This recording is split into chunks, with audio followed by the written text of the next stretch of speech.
Hi hello welcome to our channel. నేను మీ astro numerologist Nivas Valmiki. ఈ రోజు వీడియోలో టాపిక్ ఏంటంటే బర్త్ వైబ్రేషన్, జన్మ వైబ్రేషన్. బర్త్ వైబ్రేషన్, దీన్ని జన్మ వైబ్రేషన్ అని తెలుగులో అంటాం. ఈ జన్మ వైబ్రేషన్ ఏమిటి, అసలు ఇది మనకి ఎందుకు ఉపయోగపడుతుంది అనే అంశాలని చూద్దామండి. మొదటగా అసలు జన్మ వైబ్రేషన్ అంటే ఏంటి అంటే, ఈ యొక్క సృష్టిలో ప్రతి జననానికి ఒక వైబ్రేషన్ ఉంటుంది. అంటే ఇక్కడ మనకి భూమి మీద ఒక వస్తువు కదలాలన్నా, ఒక వస్తువు పైనుంచి కిందికి రావాలన్నా ఒక రకమైన కంపనాలు ఉంటాయి అన్నమాట ఆ వస్తువుకు సంబంధించి. ఎందుకంటే ఈ భూమి మీద ఉన్నది మొత్తం అంతరిక్షంలో మనకి ఎయిర్ తో కూడింది కాబట్టి ఆ వచ్చే వస్తువు యొక్క బరువును బట్టి, వాల్యూమ్ను బట్టి మనకి కంపనాలు ఉంటూ ఉంటాయి. వాటినే వైబ్రేషన్స్ అంటారు. మరి పైనుంచి ఒక హెలికాప్టర్ పడింది, ఒక వైబ్రేషన్ ఉంటుంది. లేదా ఒక చెట్టు పడింది, ఒక వైబ్రేషన్ ఉంటుంది. ఒక చిన్న పండు పడింది, ఒక వైబ్రేషన్ ఉంటుంది. అలాగే తల్లి గర్భంలో నుంచి శిశువు భూమి మీదకి పడినప్పుడు ఒక వైబ్రేషన్ అనేది ఖచ్చితంగా ఉంటుంది. దానినే ఆ యొక్క గర్భం నుండి బయటికి రావటం అంటే జన్మ ఎత్తటం, జననం. కాబట్టి దాన్నే జన్మ వైబ్రేషన్ లేదా బర్త్ వైబ్రేషన్ అంటారు. ఇది రెండు పార్ట్స్ గా ఉంటుంది. ఒక పార్ట్ ఏంటంటే దీంట్లో ఇండెక్స్, రెండో పార్ట్ ఏంటంటే ఆర్పి. మనం ప్రీవియస్ వీడియోల్లో ఆర్పి అంటే చెప్పుకున్నాం. దాన్ని ఒక రెండు వాక్యాల్లో ఇక్కడ ముగించేస్తాను. ఆర్పి అంటే రూలింగ్ ప్లానెట్, అంటే రూలింగ్ మూల గ్రహము. అంటే ఏదైనా ఒక శిశువు జన్మించినప్పుడు ఈ అంతరిక్షంలోని కోటాను కోట్ల గ్రహాలలో ఒక 7 గ్రహాలు ఆ శిశువు జన్మించిన ఆ పాయింట్ కి సరౌండింగ్ లో ఉంటాయి. ఆ సరౌండింగ్ లో ఉండేటువంటి ఆ 7 గ్రహాలని ఆ జన్మించిన శిశువు యొక్క రూలింగ్ మూల గ్రహాలు అంటారు. ఇవి దేన్ని బట్టి నిర్ధారించబడతాయి అంటే ఆ ప్లేస్, శిశువు జన్మించిన ప్లేస్ యొక్క లాటిట్యూడ్, లాంగిట్యూడ్ ను బట్టి ఆ యొక్క రూలింగ్ గ్రహాలు అనేవి నిర్ణయించబడతాయి. ఆ 7 రూలింగ్ గ్రహాలు ఏమిటి? ఆ శిశువు జన్మించిన శిశువు యొక్క లగ్నం యొక్క sub lord, sub lord, star lord, sign lord, ఆ శిశువు రాశి యొక్క స్టార్ లార్డు, సైన్ లార్డు, ఆ శిశువు జన్మించిన రోజు యొక్క డే లార్డు. ఈ 5 రూలింగ్ గ్రహాల యొక్క టోటల్ ఒక సింగిల్ చేస్తే ఆ వచ్చే గ్రహాన్నే రూలింగ్ మూల గ్రహము లేదా రూలింగ్ ప్లానెట్ అంటారు. ఇలా వచ్చింది. ఇది ప్రీవియస్ వీడియోలో చాలా వివరంగా చెప్పుకున్నాం. అందుకే ఇక్కడ బ్రీఫ్ గా చెప్పి వదిలేస్తున్నాను. ఇక రెండో పార్ట్ ఇండెక్స్ ఏంటి? ఇండెక్స్. ఈ ఇండెక్స్ కి ఫార్ములా ఏంటంటే సైన్ ఆర్ లగ్నం. సైన్ ఆర్ లగ్నం అంటే రాశి ఆర్ లగ్నం. దీన్ని మనం ఆర్ అనేది అర్థం, కానీ మనం వాడుకలో బై అని చదువుతాం. రాశి బై లగ్నం అంటే రాశి లేదా లగ్నం. ఈ రెండు అంశాలు మనకి తెలియాలి. ఇక్కడ ఈ రాశి లగ్నం రెండు కూడా, రాశి వచ్చేసరికి వీరికి రోజు మొత్తం ఒకే రాశి ఉంటుంది. అలాగే లగ్నం వచ్చేసరికి 2 గంటలకు ఒకసారి మారేది. అంటే ఇది సింపుల్ గా సెకండ్ లో మారేదేం కాదు. కాబట్టి ఇండెక్స్ విషయంలో పెద్దగా మనం కంగారు పడాల్సిన అవసరం లేదు. కానీ ఆర్పి విషయంలోనే మనం ఎక్కువ కేర్ తీసుకోవాల్సి ఉంటుంది. కాబట్టి ఎవరైనా ఒక శిశువు యొక్క జననం గురించి వారి యొక్క date of birth, time of birth, place of birth ఇచ్చినప్పుడు ఆ టైమ్ ఆఫ్ బర్త్ కరెక్ట్ అయి ఉండటానికి ఎక్కువ ఛాన్సెస్ లేవు. ఎందుకు లేవు అనేది బీటీఆర్ అనే ఒక వీడియోలో నేను మీకు చెప్తాను. ఉండవు అంటే సెకండ్స్ లో డిఫరెన్స్ ఉంటుంది ఆల్మోస్ట్. అయితే దానిని మనం బీటీఆర్ చేసుకోవాలి, బర్త్ టైమ్ రెక్టిఫికేషన్ చేసుకోవాలి. అలా చేసుకొని పర్టికులర్ టైం తీసుకున్న తర్వాత మాత్రమే ఈ యొక్క ఇతని యొక్క రాశి చక్రాన్ని వేసుకొని అప్పుడు రాశి, లగ్నం, అలాగే రూలింగ్ గ్రహాలు, రూలింగ్ మూల గ్రహం అనేది నిర్ణయించాలి. ఇది మాత్రం ఖచ్చితంగా గుర్తుంచుకోవాల్సినటువంటి విషయం. సరే, ఇంత కేర్ తీసుకున్నాము అనుకుందాం, ఇంత కేర్ తీసుకునే న్యూమరాలజిస్టే మీకు ఇచ్చారు అనుకుందాం. ఇప్పుడు ఆ యొక్క జన్మ వైబ్రేషన్ ని మన దైనందిక జీవితంలో అది మనకి ఎలా హెల్ప్ అవుద్ది, ఎలా మన యొక్క గ్రోత్ పెంచిద్ది అనే విషయాలు చూద్దామండి. ఇప్పుడు ఉదాహరణకి ఒక పర్సన్ యొక్క బర్త్ వైబ్రేషన్ లో ఇండెక్స్ 5/6 అనుకోండి, ఆర్పి 3 అనుకోండి. ఇది పుట్టగానే వచ్చేది, ఇక అది ఫిక్స్డ్.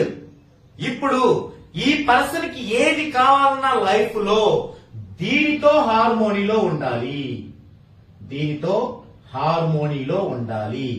ఇవి రెండు గనక చేయకుండా, ఇంత పగడబందీగా చేయకుండా ఏ న్యూమరాలజిస్ట్, ఏ ఆస్ట్రాలజర్ అయినా మీకు మసిపూసి మామిడికాయ చేసి ఇచ్చాడు అంటే మీకు టైము డబ్బు రెండు వేస్ట్ అవుతాయి. రాసి పెట్టుకోండి. ఓకే, ఇక ఈ రెండు ఉంటే మరి హార్మోని అంటే ఏంటి? అసలు హార్మోని అంటే ఏంటంటే ఒక 3 పార్ట్స్ ఉన్నాయనుకోండి, ఏ బి సి. ఈ రెండు కలుపుకుంటే దీనికి సమానం అవ్వాలి, లేదా ఈ రెండు కలుపుకుంటే దీనికి సమానం అవ్వాలి, లేదా ఈ రెండు కలుపుకుంటే దీనికి సమానం అవ్వాలి. అంటే 3 విషయాలలో ఏ రెండు కలుపుకున్నా మూడో దానికి సమానమైతే ఆ 3 కూడా హార్మోనీలో ఉన్నట్లు. ఇది నిర్వచనం. ఇప్పుడు ఇక్కడ ఈ పర్సన్ యొక్క ఇండెక్స్ ఉంది, ఆర్పి ఉంది. ఇప్పుడు ఈ పర్సన్ పుట్టగానే ఇతనికి ఒక తల వెంట్రుకలు తీయాలి అంటారు, లేదా నీళ్లు పోయాలి అంటారు. ఓకే, ఏదో చిన్న చిన్న సందర్భాలు వస్తాయి. ఏ సందర్భం ఏం చేస్తాం మనం? వెంటనే ఒక పురోహితుని దగ్గరికి వెళ్తాం, ఒక చిన్న పంచాంగం చూస్తాడు, ఇలా ఆ తిథి ఈ పక్షం మంచిది చేయండి అంటాడు. ఇది చాలా తప్పండి. ఒకానొకప్పుడు ఏమీ తెలియనప్పుడు ఆసరాగా పెట్టుకున్నాం. ఇప్పుడెందుకు? మన పిల్లల భవిష్యత్తుని అక్కడి నుంచే మనం డ్యామేజ్ చేసుకుంటూ వస్తున్నాం. మరేం చేయాలి చూడండి. ఇప్పుడు ఈ శిశువుకి లక్కీ నెంబర్స్ ఉంటాయి,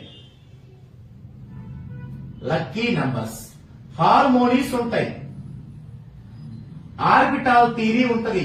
ఈ 3 ఉంటాయి. తర్వాత 4వది లక్కీ టైం పీరియడ్ కూడా ఉంటుంది. ఈ 4 ఉంటాయి. ఇప్పుడు మనం దీని ప్రకారం ఇక్కడ వీరికి శిశువుకి స్నానం చేపించే రోజు ఏది అన్నప్పుడు, ఉదాహరణకి లక్కీ నెంబర్స్ లో 1 ఉంది అనుకుందాం. ఒక రోజు యొక్క డేటు, మంత్, ఇయర్ మొత్తం కలుపుకొని సింగిల్ చేస్తే 1 వచ్చింది. లక్కీ నెంబర్ ఉంది కాబట్టి ఇది మంచిదే. అయితే మరి ఇది వీరికి హార్మోనీలో ఉండాలి. మంచిదే కానీ హార్మోనీలో ఉండాలి. చూద్దాం. ఇక్కడ 1 వచ్చింది. ఇప్పుడు ఇది ఒకటి, ఇది ఒకటి, ఇది ఒకటి, 3 ఉన్నాయి. ఈ 3 1, 3 కూడితే ఇందులో రావాలి, ఒకటి 4 రాలా. లేదా 5, 1 కూడితే ఇది రావాలి, 6 రాలా. 6, 1 కూడితే ఇది రావాలి, రాలేదు. లేదా 3, 5 కూడితే ఇది రావాలి, రాలేదు. 3, 6 కూడితే 9 రావాలి, రాలేదు. ఇంకో చివరగా చెప్తాను. ఇప్పుడు 5/6 ఇండెక్స్, 3 ఆర్పి, 1 ఇప్పుడు ఉండేటువంటి డేట్ యొక్క వైబ్రేషన్ అనుకుందాం. అంటే ఆ డేట్ రోజు మనం నీళ్లు పోయొచ్చా లేదా. ఇప్పుడు ఈ 3 పార్ట్లో ఇందులో 2 ఉన్నాయి. ముందు 1 తీసుకుందాం. 5 + 3 ఏం రావాలి? ఈ 2 కూడితే 3 ఇది రావాలి. చూడండి, వచ్చిందా? రాలేదు. మరి చూద్దాం. 6 + 3 ఏం రావాలి? ఇది రావాలి, రాలా. 6 + 3 9 కదా, ఇది సమానం కాలేదు. ఇప్పుడు ఈ 2 కూడదామండి. 5 + 1 ఏడంతా 3 రావాలి, రాలేదు. 6 + 1 3 రావాలి, రాలేదు. తర్వాత ఈ 2 కూడదామండి. 3 + 1 ఇది రావాలి, 5 గా 4 గా, రాలేదు. సో 5 సందర్భాల్లో ఏది అవ్వలేదంటే ఇది హార్మోనీలో లేనట్టు.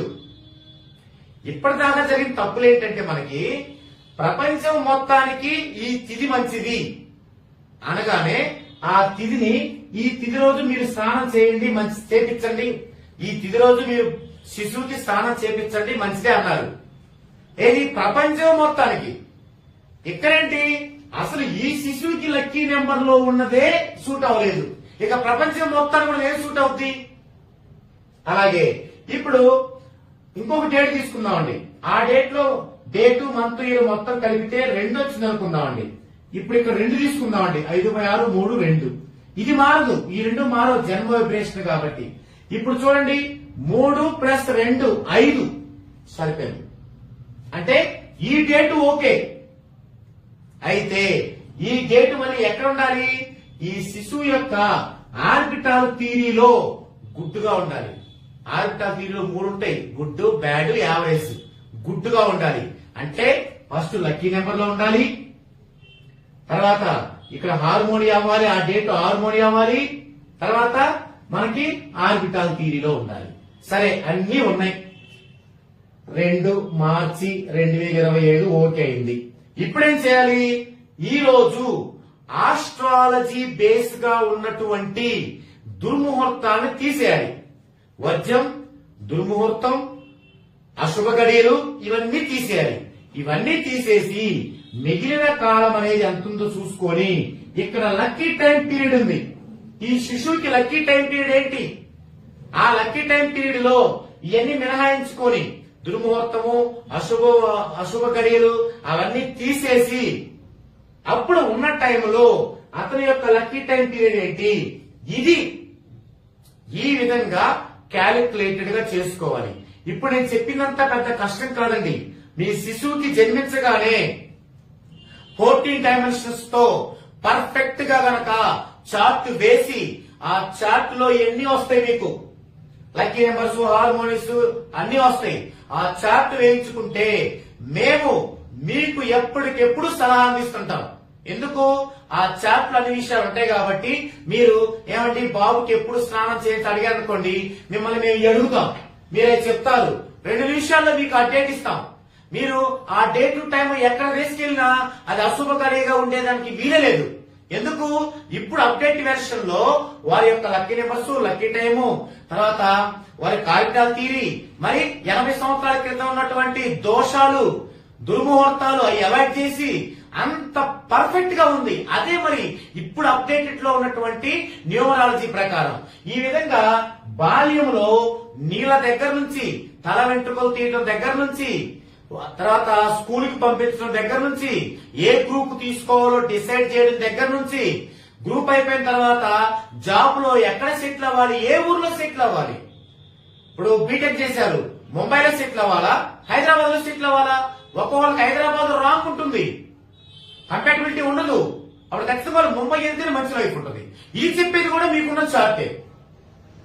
ఆ తర్వాత ముఖ్యమైనది లైఫ్ లో మ్యారేజ్.